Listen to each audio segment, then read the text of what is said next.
Hi, I'm Richard Albans, the owner of TTS Performance. I'd like to talk to you today about the design process of fitting a supercharger to this new Triumph Rocket 3 2.5 motorcycle. This is fresh out the crate from Triumph. We've bedded it on the dyno, seen what it's producing as standard. We're pulling 150 horsepower, 150 foot-pound of torque. It's a great motor.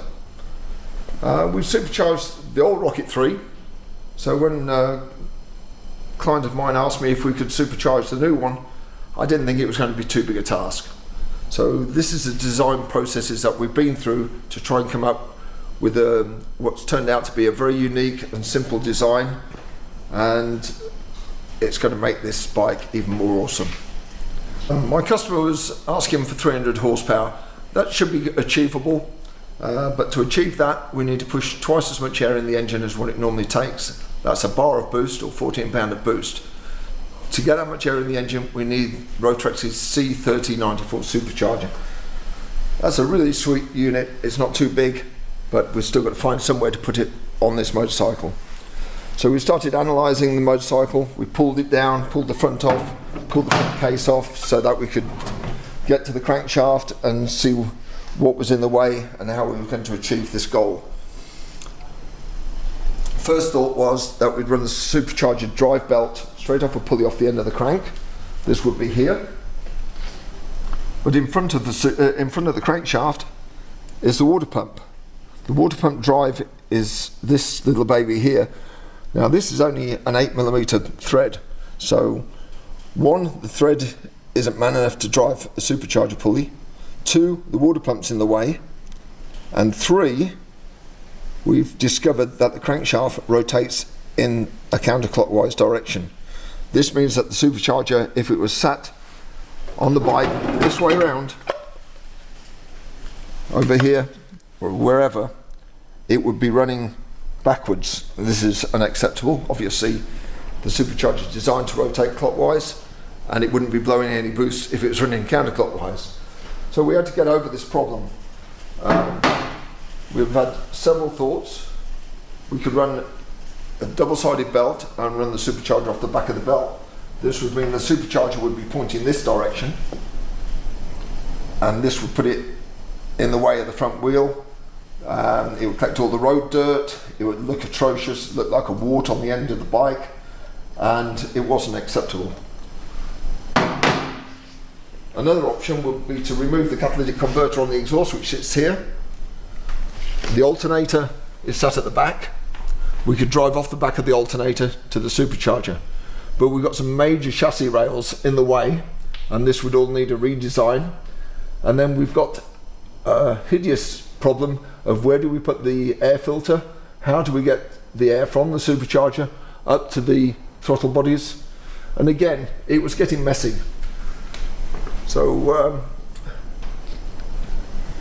about 3 days in, I had a bit of a eureka moment and realised that there's a possibility of driving the supercharger off the clutch. The clutch is rotating in the opposite direction to the crank, so it's rotating in the right direction for operating the supercharger. The supercharger could be sat here, so it'd be a very simple drive, but the question is, how do we get the drive off it? And will the clutch actually rotate fast enough? So we had to take into consideration the primary drive ratio. Now the primary drive ratio has turned out not to be so far away from crank speed. It's only 80% of crank speed.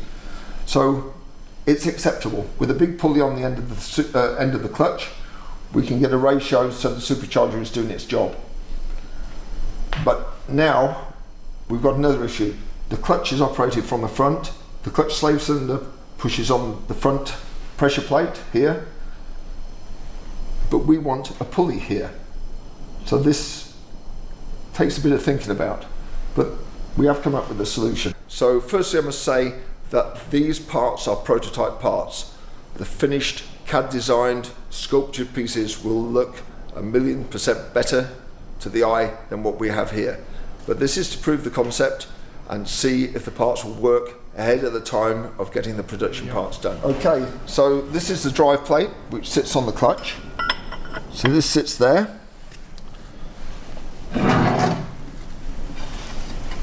The front clutch cover and water pump sit over the top. We have two monster bearings in here to hold the drive plate in place and stop it wobbling around. That comes through to the outside with an oil seal, and then we have a pulley that sits in there and bolts to the drive plate. That's straightforward enough. But now we have to operate the clutch. So there's the clutch slave cylinder. You see we have quite a diameter there. This is the reason for the big hole in the middle. This now fits over the top of the drive pulley and belt, and with a longer push rod we can now operate the clutch with no problem at all. And then with the supercharger here we have a nice simple belt arrangement and the job's done. Okay, so like I said previously, this is pure prototype, proof concept. Check the drive mechanism works, that we've got nothing to address before the production parts are made.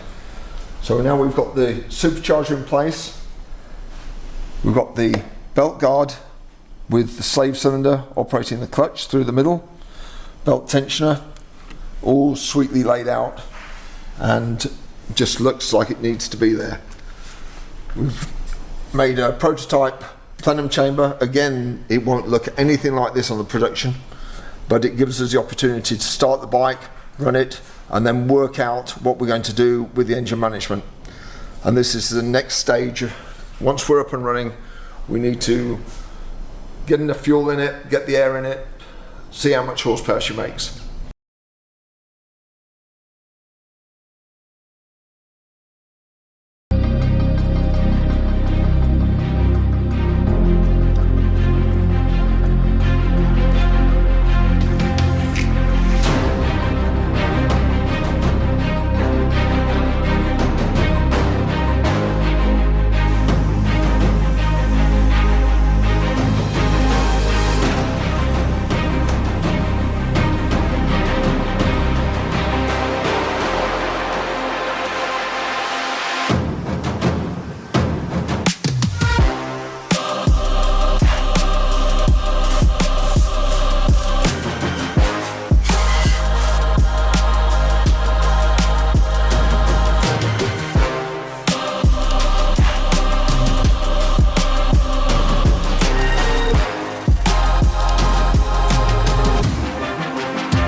We're going to give you a bit of a teaser today.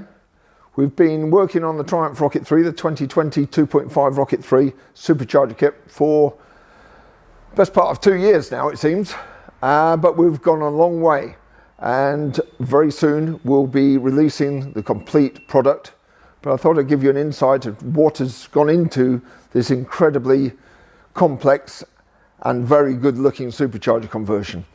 So these parts are all CNC'd from billet, except for this part obviously, but the mold tool that makes this is CNC'd from billet.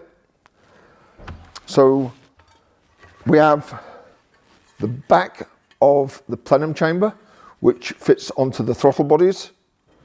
From the back of the throttle, from the back of the plenum chamber, we've got the front of the plenum chamber, which sits like this. Obviously we bolt this to the engine, then the cover to the engine. Supercharger outlet goes down into there. The inlet of the supercharger, which is around here, is connected to the standard airbox by our carbon fibre air intake, which sits there. You getting the feel of it? So we've got the plenum, the air intake, supercharger. Back of the plenum chamber, we've made this lovely piece, which is a baffle for the air breather system. So coming straight out the top of the engine crankcase into this part, and this does lets the engine breathe, it lets the crankcases breathe, and this goes back into there, and then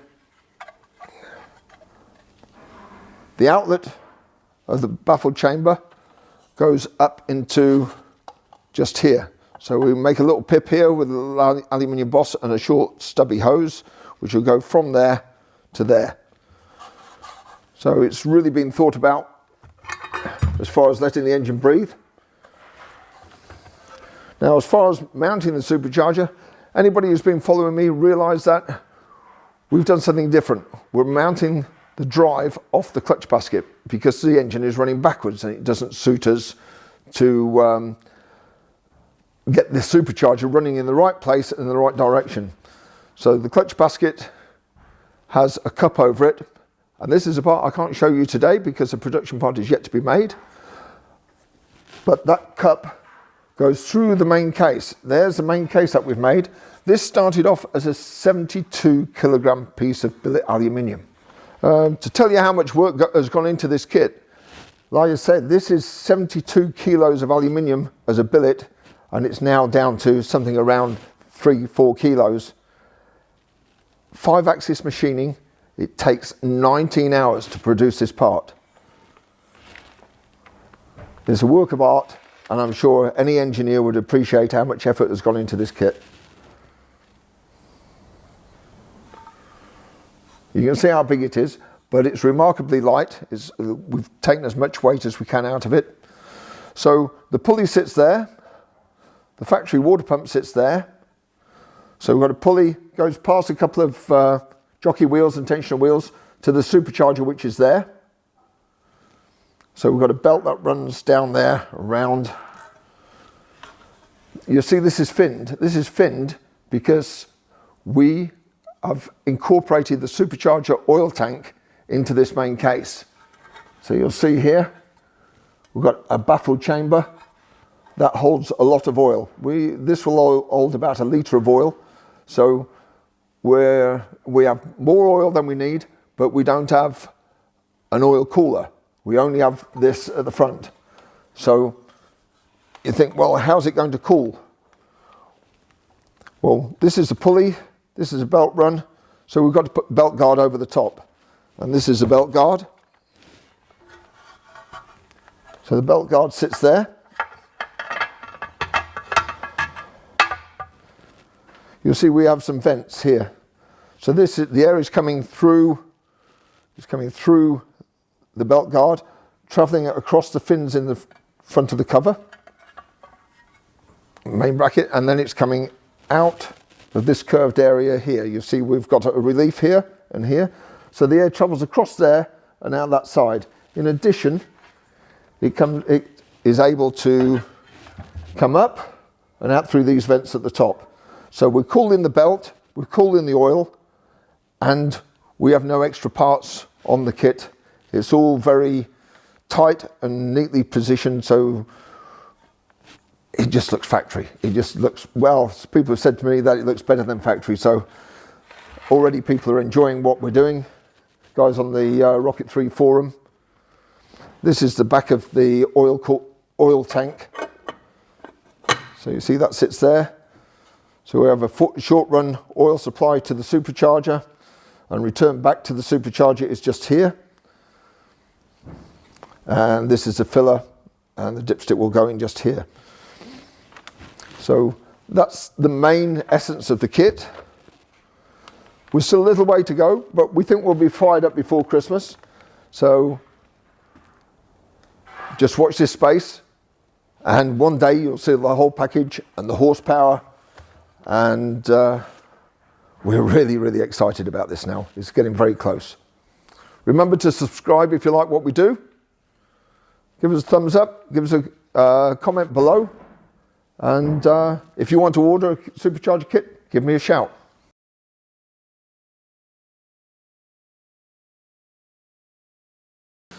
Okay, so all you very patient Triumph Rocket 3 supercharger guys to be, because we've still got your superchargers here. We've been working flat out for a long time now trying to get everything together so that we can give you the ultimate supercharger kit and give you a relatively easy fit. So we're going to pre-assemble so much of this kit so that you have so little to do when you get the kit parts. I gave people the option of black or clear, or if they want it painted. I sort of shot myself in the foot with that because it's a lot of work. One of my customers wants it the same red as the red on his Triumph. There is no colour code from Triumph, so we had to buy a rear mudguard of the right red colour so that we could get it scanned and get all his parts made the same red. So you'll see that in a minute. You'll see the colours. A lot of masking off, threads, bearing holes, seal holes, just to get everything together so that when we start assembling, we don't have any trouble. So colossal amount of work for the painted guy. The other guys who wanted clear or black, we went Cerakote, and Cerakote is a beautiful finish, and the good thing is we don't have to mask anything off. We can still get the threads in the holes, or the screws in the threaded holes, should I say. The bearings in their holes, because the finish is such a thin surface, it's not changing any tolerances that matter. So we've now got the job of assembling 10 kits. So here is some of the critical parts. So you've seen already, this is the main case. And you see this beautiful finish. That's this Cerakote black is a beautiful, beautiful finish. All the threads are good. 2 big bearings in here and a seal. Water pump bearings and 2 seals. So for the water pump, we've got to push that in. We've got those 2 bearings to put in. We've got that seal to put in. So, you know, that's all got to be done nicely without damaging any paintwork. And then the drive, so we've got the drive plate there that locates on the clutch, and we've got the pulley that's on the outside. So, whoops. So these bearings that we talked about are these big mothers here. Look at the size of those. So we have to put 2 to stop the plate moving around on roller bearings, sorry, ball bearings that could move around. So we put 2 side by side to give it some rigidity. So they go in, the seal goes in first, the seal locates on the inside there. So bearings are in, this comes through from the back, goes through the bearings, through the seal, well not through the seal, it goes through the seal but it doesn't locate on the seal. The seal is located on there, so that goes on the outside. So we're going to put that all together for you, so you don't have to. And then through the centre of all this goes an extended clutch push rod, so that the clutch operates. As you know, this was quite a unique idea to get over the problem of the engine running backwards and driving off the clutch, which is rotating in the right direction, and then having the pulley ratios to get the supercharger to the speed it needs to be. So that's all going in. On the back side is a big oil tank for the supercharger. This has got an O-ring groove in. So you have a 2mm O-ring groove all the way around. So we're going to fit the O-ring for you, and we're going to install the plate that sits over the back. So that has to go in there.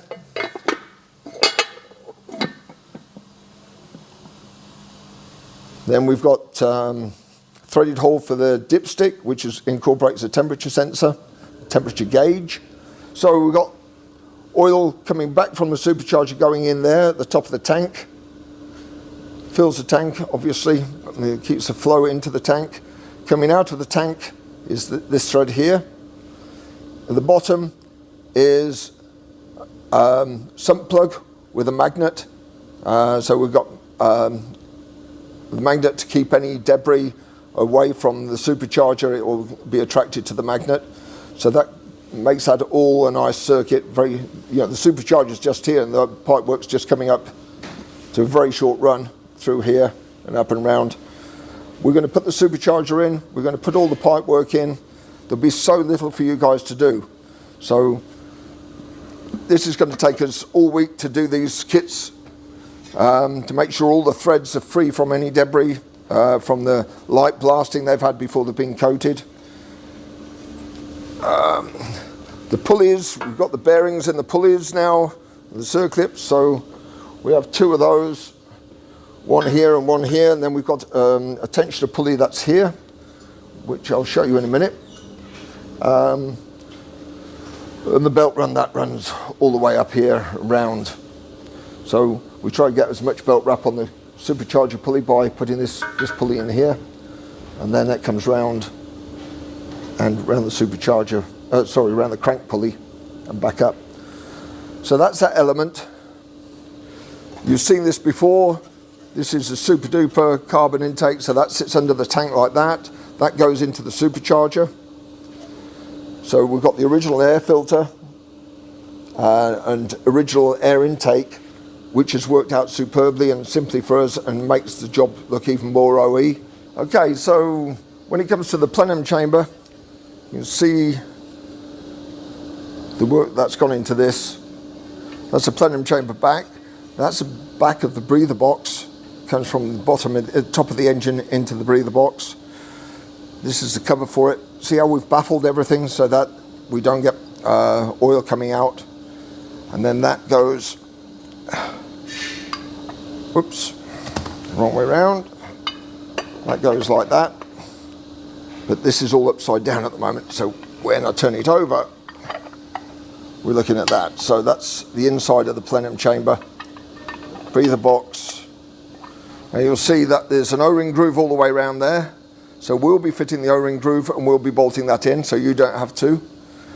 There's an O-ring around here, all the way around here. Now that we can't fit because you have to put that to the bike and put the bolts through here into these shafts. This comes off the engine and this is the right spacing to hold the plenum chamber from the engine and locate it in the throttle bodies. Throttle bodies, again, we've got an O-ring groove around here. Here, here, here, and here. This is where the bolts are going into the back. We don't want any air leaks. The air temperature sensor goes in from the back, so you will have to fit that.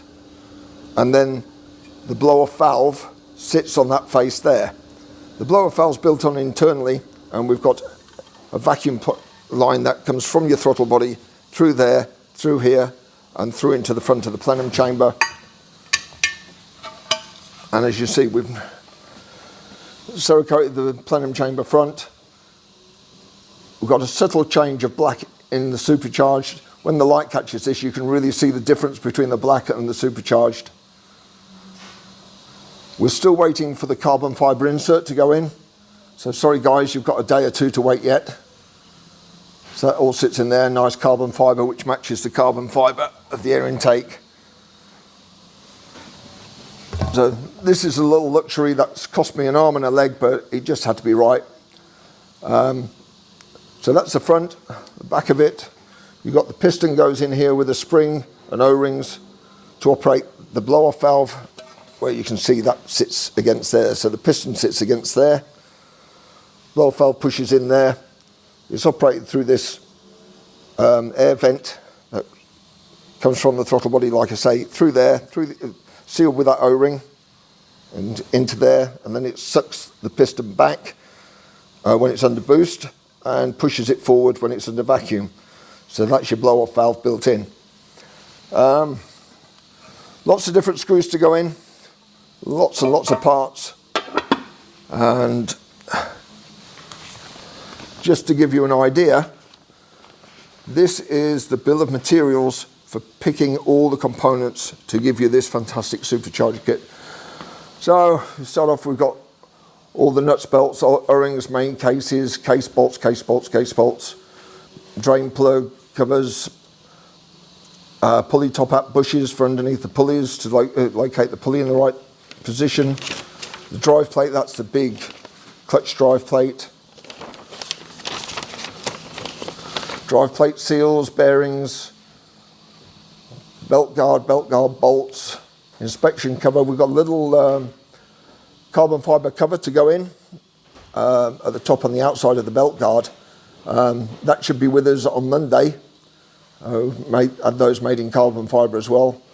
Plenum base, you've just seen that. All the mounting spacers, O-rings, throttle body O-rings, O-ring cord. Breather box, that's a piece at the back. The bolts and the O-ring cord. Plenum lid. Blow-off valve springs, seals, vacuum fittings. Plenum lid bolts, air temp sensor bolt, vac hose, T-piece. A couple of extra bits we've got in here.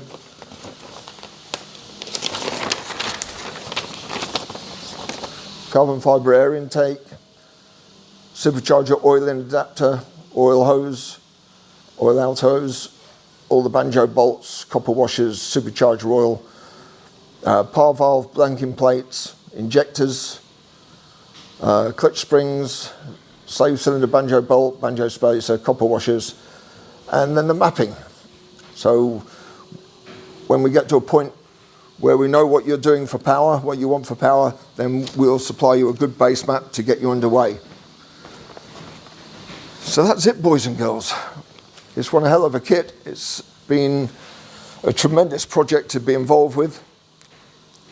I don't think I've made any money out of it. You guys have paid a decent screw, but when the next batch goes up, there's going to be a big price hike, because I can't do this for the price we've done it this time, especially with aluminium going up 108% in raw billet costs. Thank you very much for having faith in me and putting your money down and being one of the early adopters, and I'm sure we can work together and make this something really special. Can't wait to see you guys with these parts on your bike. It'll be a really good thing to see. So good luck.